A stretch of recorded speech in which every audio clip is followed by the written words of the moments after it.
What's going on, everyone? So Anthony Davis was a big bag of emotions last year for Lakers Nation, right?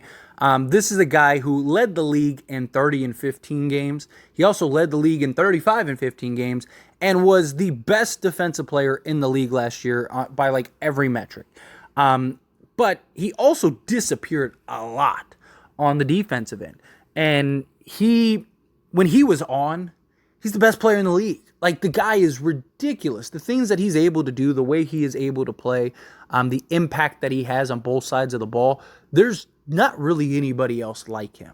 But it's just the lack of consistency is the problem. And we are rapidly approaching the end of an era with LeBron James. I mean, this year could be the very last year with LeBron. I don't think it will be. I think LeBron opts back in, or he might opt out if let's say the Lakers win the championship, or the Lakers are close and we just need a piece. I could see LeBron opting out and kind of restructuring his contract and doing another 1+1 type deal to get himself in a position to win an NBA championship. But it is very possible that he just says, like, hey, I'm probably not going to win here in LA again. Let Anthony Davis take the reins. So this year is going to be a very big year for Anthony Davis, because we need to see him step into that number one option. LeBron's been trying to have him do that for several years, and at times it just seems like he doesn't really necessarily want to do that. Like, he doesn't really seem like he's ready to do that. But, like, you have these stretches where he's ridiculous. He's otherworldly. Like, he had like that month stretch where he was far and away the best player in the league. And I mean, it's not like he's a slouch. It's not like he's some terrible player. I mean, even this year, as hot and cold as he was, again, was the best statistical defensive player in the league, and one of, if not the best defensive players, like, unquestionably. And he still gave you 26 points, 12.5 rebounds, 3 assists, 1.5 steals, and 2 blocks per game. Like, the guy is still a monster. Like, as much just hate as he gets at times, the dude is an anomaly. The guy is absolutely ridiculous. But he is due for a new contract. And him getting an extension has been a real question mark, because it's like, where has it been? Why haven't we gotten it? What is going on? And now we got reports, per Dave McMenamin, that the Lakers are very likely to have the extension done going into training camp. And what Dave McMenamin said is Anthony Davis, in Rob Pelinka's estimations, is someone that has represented the Lakers really well, citing how he played through his foot injury last year as a major reason why they won the championship in 2020, and he wants to continue to have Anthony Davis as a Laker. I am not too concerned about how things will play out, whether it's the max amount of years or max amount of dollars are reached. That remains to be seen, and that will figure out between Rich Paul and Rob Pelinka and Jeanie Buss. But where things stand right now, I expect some sort of an agreement to be reached. A lot of it is, one, recognizing that Anthony Davis as a trade chip, there's no way to replicate the value that he brings to the court combined with LeBron James when he's healthy. You just won't. It's absolutely impossible. You also recognize that LeBron, turning 39 years old and entering year 21, has a limited window. So then to try to pulse with a new group, if you were to find this beautiful trade for Anthony Davis, that foiled, you could be wasting what's left of LeBron. And then beyond that, listen, we know that the business of this league, if there's no extension offer, what do? You apply pressure the other way and say, I want out. So I'm fairly confident that Anthony Davis will come into training camp with an extended deal. Again, a couple things. One, he did, one credit is he did absolutely prove that he can play through the injuries. Like, that was a big problem with him. He gets these little knick-knack injuries, and it's like, dude, this guy just won't stay on the court. Well, he did, and played through an entire playoff series. That was great. Now, with LeBron James, he is the perfect running mate next to LeBron. But it's what I talked about, him stepping up, right? He's got to step up. He's got to be undoubtedly the best player on the court, night in and night out, for the Lakers, right? Because LeBron is 39 years old. He is in year 21. I still absolutely believe LeBron James can go get you, 25, 30 a game. I mean, he showed it last year. And if it wasn't for LeBron James's foot injury, he probably would have been that in the playoffs too. But I'm not saying Anthony Davis has to go out and be a 40, 20, and 20 guy or anything like that. I'm not saying anything crazy, but there has to be, undoubtedly, he is the guy, right? And the consistency. Everyone has bad nights. Everyone has, even the Joel Embiids and, Giannis's of the world, they have bad nights, right?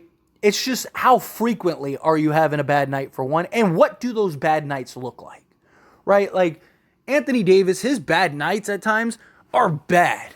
He's like 2 of 15 from the field and has like 6 points. Yeah, and defensively, he's always there. You never have to worry about him on the defensive end, but the offensive side, it's like you can't be having that. If you're whatever, 6 of 15 and you finish the game with like 15, 12 and 5 or something like that, right?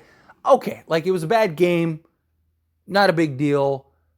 That's okay. But I mean, even in the playoffs, you saw like he did break it later on, but you saw this like trend of like a good game, a bad game, a good game, a bad game, a good game, a bad game. And it wasn't a coincidence that like when he had a bad game, the Lakers usually lost. When he was really good for the Lakers won, right? And it's just, I said it last year, I say it this year. We will go as far as Anthony Davis takes us. If Anthony Davis is the guy for the Lakers, then, and with this roster, if we get bubble Anthony Davis, right, which is probably the best we have seen Anthony Davis from a consistency level. I mean, his shot was falling, everything, right? If we get that Anthony Davis, nobody is beating this Lakers team. Nobody. In a 7-game series, nobody's beating this Lakers team. This team has too much depth, too much size, too much talent. LeBron James can still go off at any point, and you would have arguably the best player in the world, if not at worst top 5 player, if Anthony Davis is playing to the level that we know he can play. The question is, can he? Right? Because if he doesn't, then the Lakers are very beatable. Right? If he's hot and cold, the Lakers are very beatable. Right? I still think they are one of the top teams in the league. Even with like even if we get the Anthony Davis we saw last year, I still think the Lakers can absolutely win a championship. But the level of degree in which the likelihood changes is massive if Anthony Davis plays the way that we know he can play. And that becomes a big problem. Lakers are doing everything they can to appease him and make him happy, right? They have publicly made it known, we got Jackson Hayes for Anthony Davis. Anthony Davis wants to play the 4 spot more. We want to give that to him, so we went and got a guy in Jackson Hayes that can allow Anthony Davis to play the 4 more frequently. But it still has to be on Anthony Davis. The problem hasn't been Anthony Davis's inability to play the 4 from a Lakers standpoint. It's his inability from a player standpoint, because he can't shoot the ball. I don't know what happened between, the 2020 year and the last 3 years or whatever, going into 4 years, right?